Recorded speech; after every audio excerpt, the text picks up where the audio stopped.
shouting and dancing, but it's going to tell you something.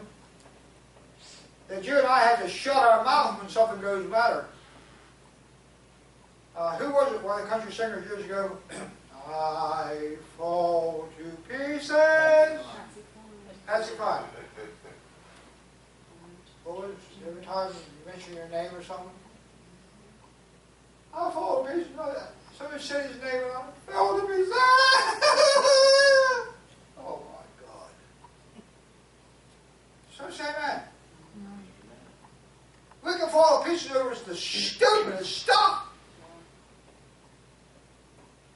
You know what? There's a spirit moving right now. People's getting aggravated with this preacher right now. I just felt that. Are you mocking what I go through? Are you criticizing? Are you condemning it? That's what people are. Yes. In comparison to what Christ did for us, yes. It's nothing in comparison. That's right. That's right. Amen. My own daughter, I told this story before. My grandson and granddaughter, they backslid. They haven't went to church for years. And my daughter and her husband gets mad at me when I jump on my two grandkids, granddaughter and grandson. And I told my daughter one day, I said, let me tell you something. I said, it's time he gets right, because if he don't get some strength to stand, I said, when the persecution comes, or the icing comes in, how many know there's going to be demon-possessed people that's going to come and take hold of your home and life? I said, they grabbed Chad. His name's Chad. They grabbed a hold of Chad and they hold him down. And he said, we're going to cut his head off unless you, the mother, deny Jesus Christ. Daddy, don't say that. Don't say that. I said, what would you do, Sherry, if they said, you got a choice. He can live or he can die. It's up to you now. You just deny Jesus Christ and never had nothing to do with it, and we'll let him live. But if you don't, we're going to chop his head off. Daddy, don't say that. Don't say that. Don't. How do you know those days have already been, and it's coming even worse and worse and worse? The great God of love, is he going to find out for sure? All the disciples had to give their life. All those that are godly is going to have to do it too. This false doctrine, we're getting out of here before anything bad happens. It's not in the Bible. And people are believing, well, before anything gets bad, Zillow, we're gone. Zillow, it might be, somebody disappeared, but you ain't. So say amen.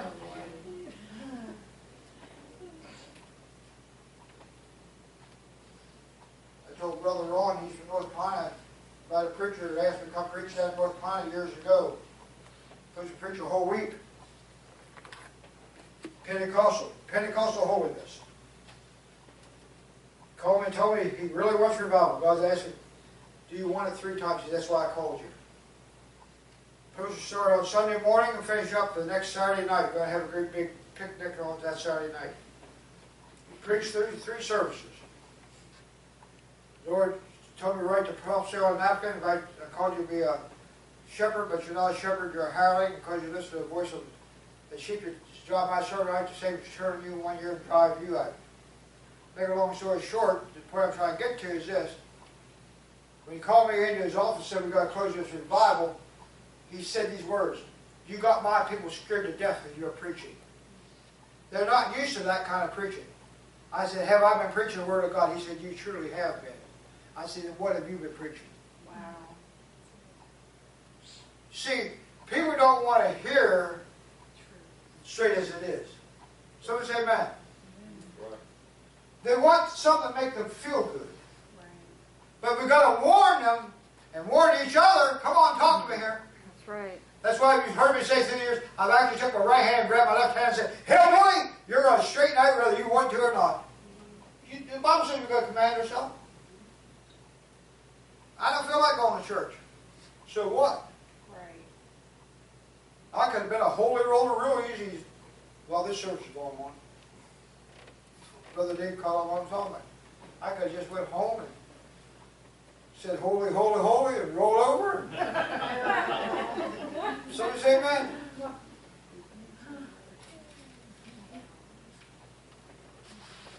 Well, I reckon that the suffering of this present time is not worthy to be compared with the glory which will be revealed in us. The glory that God's going to show up on us is not even compared to, shouldn't even talk about it. How many believe we're going to have a pity party when we get to marry supper of lamb? We're going to pass the mic down through, and everybody's going to have a time to testify. Well, you just don't know what I went through. Oh, the cat bit me in the right chewed off my ear. I had a snotty nose. What a pity. My God, someone say amen. I did say one thing, and I do believe that Sister Jones, she can be so comfortable with hardly anything on. I'm not talking about naked. She never gets cold. The hottest, the colder it is, she sits there with a fan. I believe in married supper lamb, she's going to be sitting there going, I just love picking on her. Somebody say amen. At least she's going to be there. Somebody say amen. Amen. Hallelujah. What a day that will be. When my Jesus I shall see.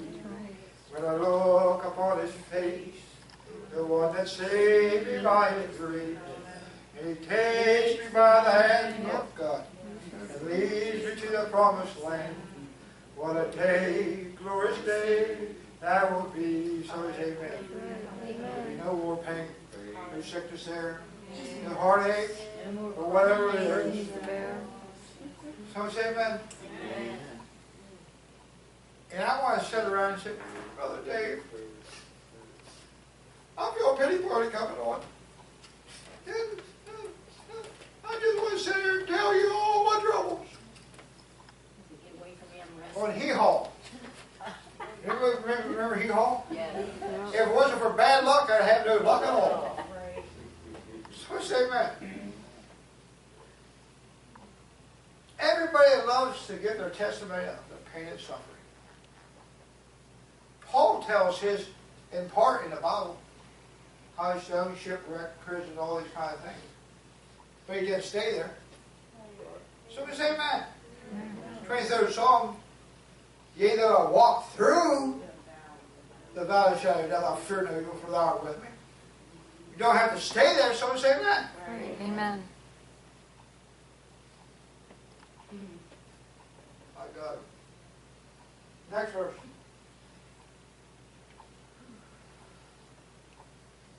But we see Jesus, who was made a little lower than the angels, for the suffering of death.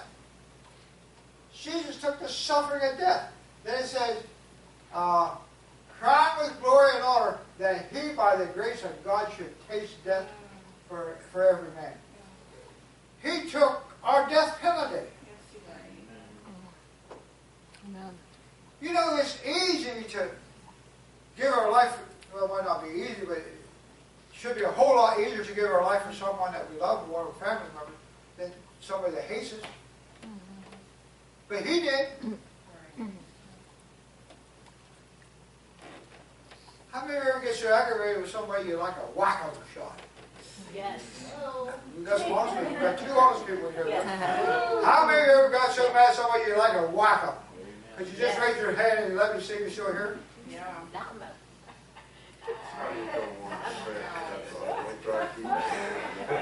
Brother Ron, the preacher said there, he said, I just don't want to confess.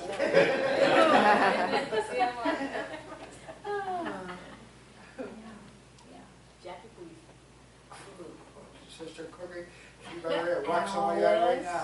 I got a list. She said she has a list.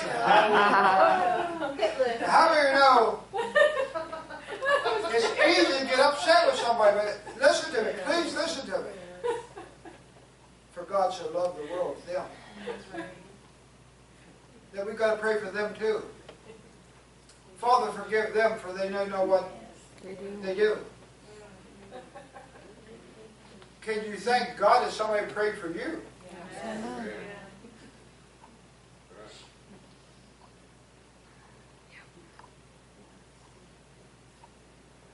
So say amen. Amen. Sister Roxanne's the only one in here that she don't know what we're talking about here tonight. I could give a course on it. Say again? I could give a course on it. She could give a course on it. How many know and believe we can all get up here Amen. and do a teaching, preaching series on it? I've seen Sister Jen raise her hand back there too. Sister Gina? Look, everybody just look back at our camera woman. She looks so wonderful, holy, bright, shining. That's right. But kick her off. Uh-oh. She don't go Someone through say amen. nothing, do you? No. That's her. Gina's back and say no. For it became him for whom are all things, and by whom all are all things, that bringing many sons to glory, to make the captain of their salvation perfect through suffering. Did you hear what he said? He's going to make us perfect through suffering. Praise God. How many know? Me and my sister here, we're country folks, and we cleaned up when we was almost teenagers. Never had a refrigerator. Once in a while we had a house with a light bulb in it.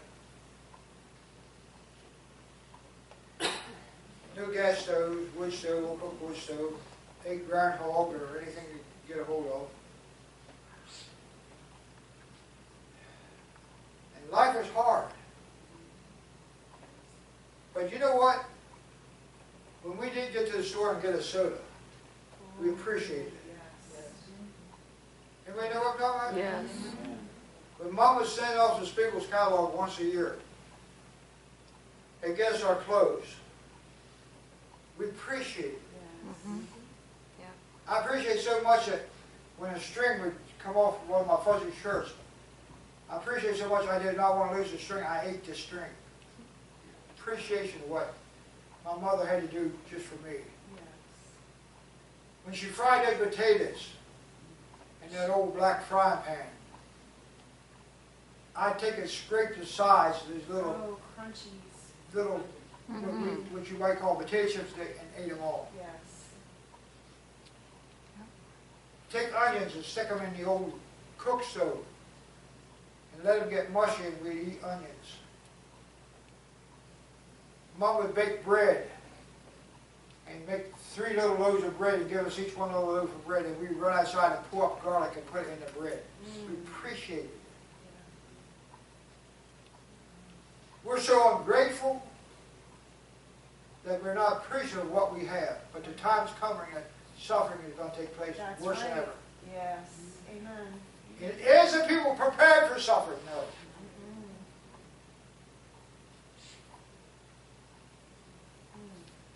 Here's the scary part about it.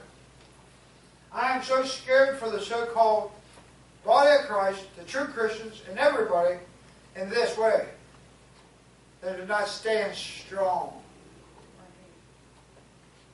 If you're not standing strong in the things of God, you're not going to make it.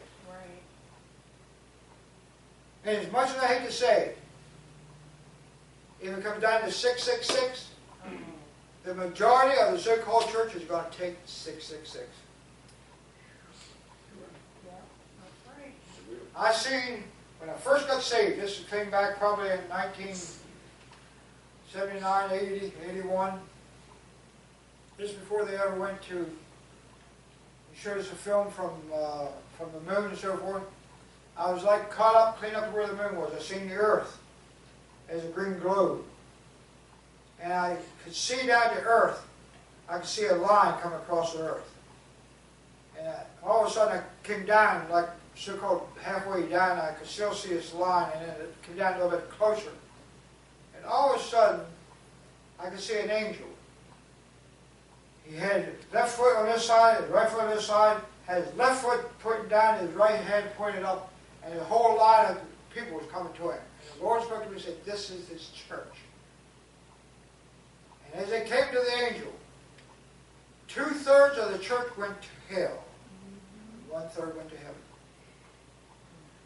Shocked me so bad that when I started reading the book of Revelations, and you talk about the 7 churches, that's exactly what you get. 2/3 of the church does not make it to heaven. 1/3 makes it. Why?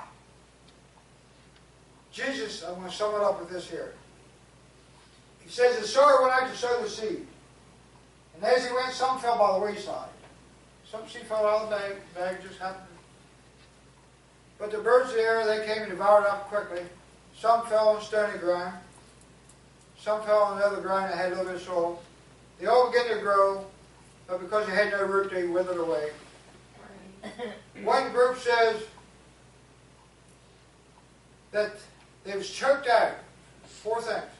The cares of this life, deceitfulness of riches, the lust of many things, and the persecution. Somebody say amen? Cares of this life. Don't you know I got responsibility? Do you know how many people tells me that? I get sick of hearing it. I got responsibility. I got bills to pay. I got a family to feed. I got this to do. Who do you expect to pay my bill? Over and over, and they will justify themselves to the highest hill. Cares. Deceitfulness of riches. If I don't work, I ain't going to have nothing. I got that car payment to make and a house to make and that boat to make. I got these bills. I got to have my riches, you know. Harder for a rich man to enter into the kingdom of heaven than a camel go through the eye of the needle. Deceitfulness of other things. That's right. They believe that somehow they're going to make it.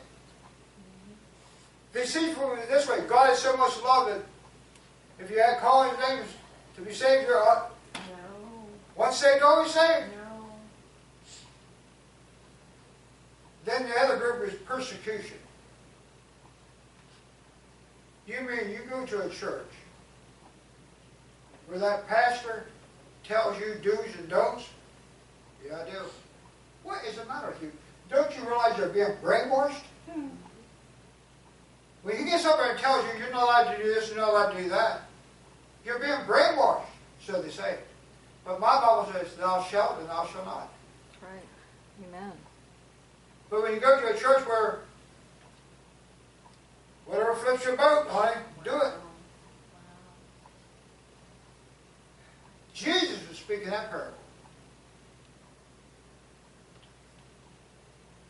Do you know,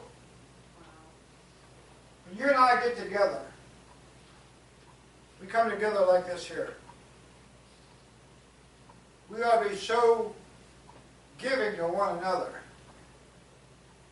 My armor bearer back there, she's been slacking on a job again. She had been rubbing all that. But how many know we should receive strength from one another? I enjoy Sister Cookie when she comes in. Sister Cookie, she'll come in, and she comes in with that big smile. She'll start like this. I enjoy being around somebody who has some light.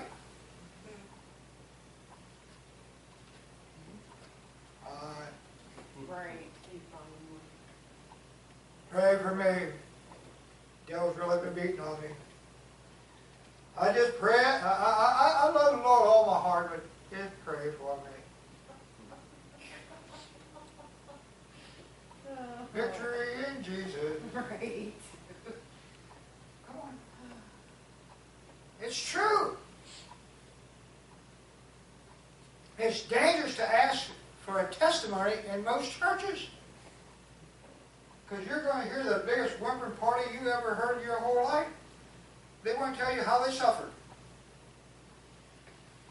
Now, most of you can't see it, but here about a week ago, I got a splinter in here. And I pulled it out. About 4 days later, it was getting a little affected there, and I had to dig out. You want to see my spot?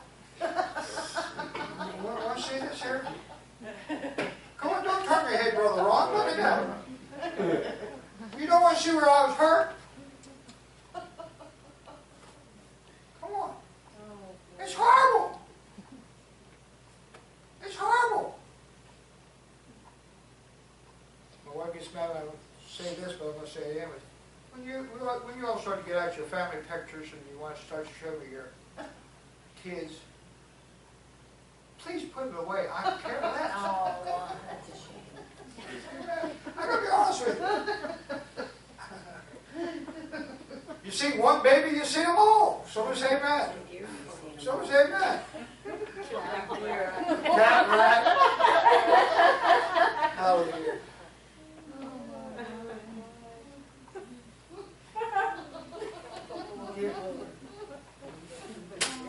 Next verse. As newborn babies desire the sincere milk of the word, that you might grow thereby. We're going to close. Put something on play. How many want to grow in God?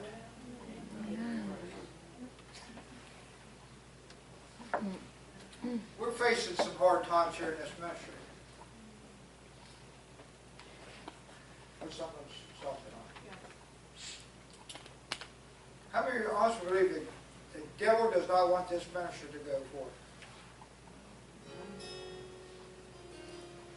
I can tell you story after story after story of people that came into this ministry and fought against this ministry to do everything they can to destroy it. We've lost so many people that's unbelievable. Some people say, well, don't be so hard, you'll keep people. That's not going to work. That's not going to work. I haven't compromised a word one bit. I preach the same right now as I did. Maybe not as hard as I did. For almost 40 years, I'm not going to compromise. Because of it, most of us are saying here, we do not have financial needs. Sister Joan just told me that we're 8 payments behind on, As of today. as of today, which is actually $1,000, over $1,000. My sister, she gives to Pakistan every month. But most of us don't have any extra money that we just reach out and dig out. And unless God does something for us, we can't keep going this way. The Bible says, "There no man nothing." We're not going to get so far in debt and then we can't pay it and then have a bad name. Upper room merchants here and owe X amount of money never paid. We're not going to have that.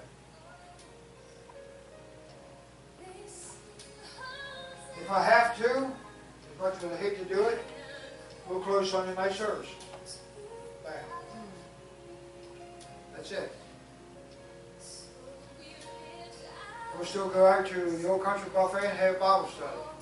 People come, until we have it. If not, they don't come. The Thursday night thing, we'll try to hang on to the Thursday night thing, if the finances comes in. Am I going to cry about it? No, I'm not going to cry about it. I find myself, Satan trying to keep me awake. But a word went in my mind. And I came in here and somebody said it. And I turned the radio and coming down the road, I heard somebody on the radio say, "Thy will be done." Thy will be done. Everybody say, "Thy will be done." Right, thy will be done. Thy will be done. I walked back here a while ago and I can't help it, but every time I look at the map, I want to cry.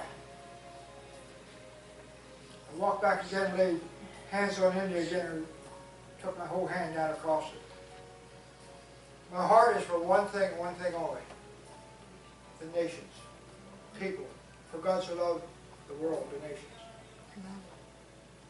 I also believe if we do not have a heart for people, nations, we're just existing.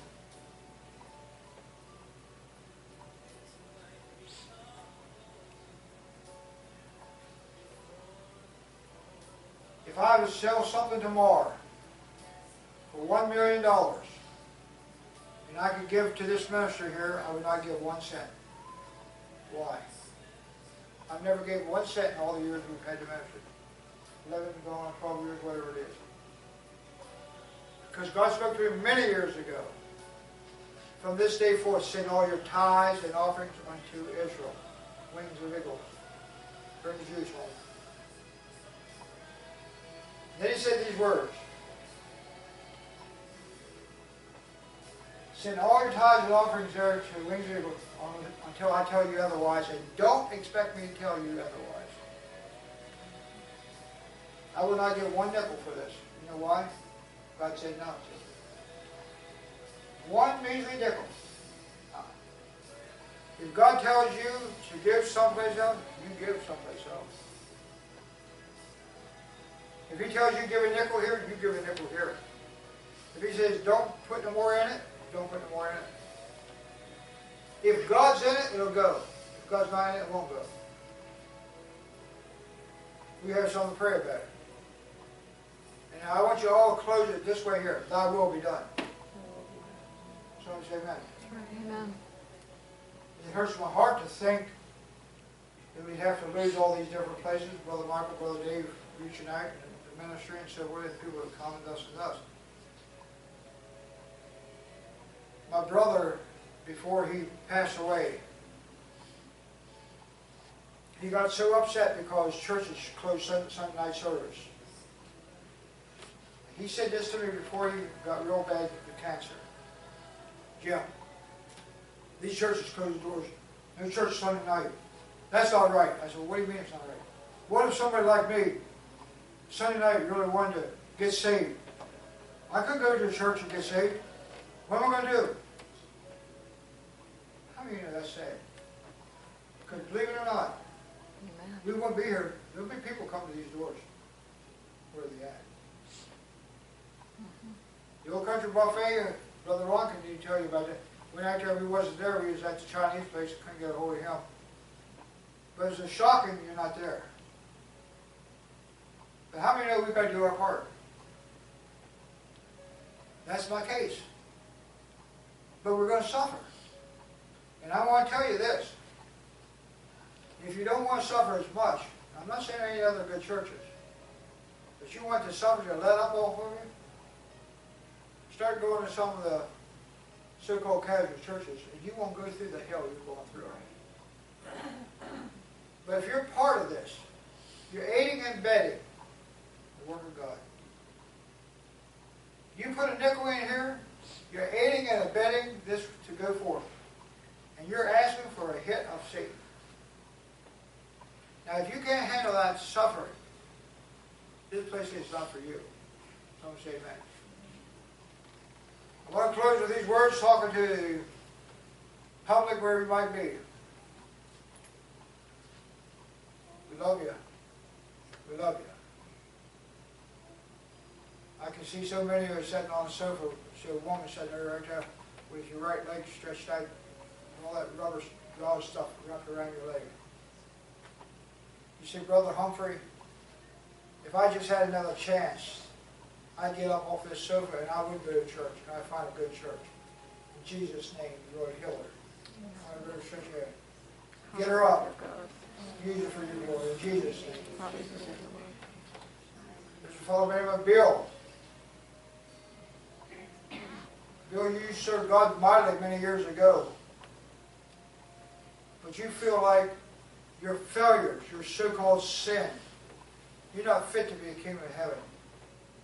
You're not fit for the kingdom of heaven. Guess what? Then I'm not fit. Brother Dave, these other ministers, these other people, none of us are fit. It's by His love and His grace. Nobody will ever stand before God and say, I suffered enough and I've done enough, I deserve to go. He said, your good works like a woman with no support, filthy rags. We love you. God bless you. Amen. And don't think Brother Humphrey's all dying tonight. I'm not dying tonight. I'm happy as I can be. I'm in love with the man. Someone say amen. Give the Lord Jesus a great big hand. Amen.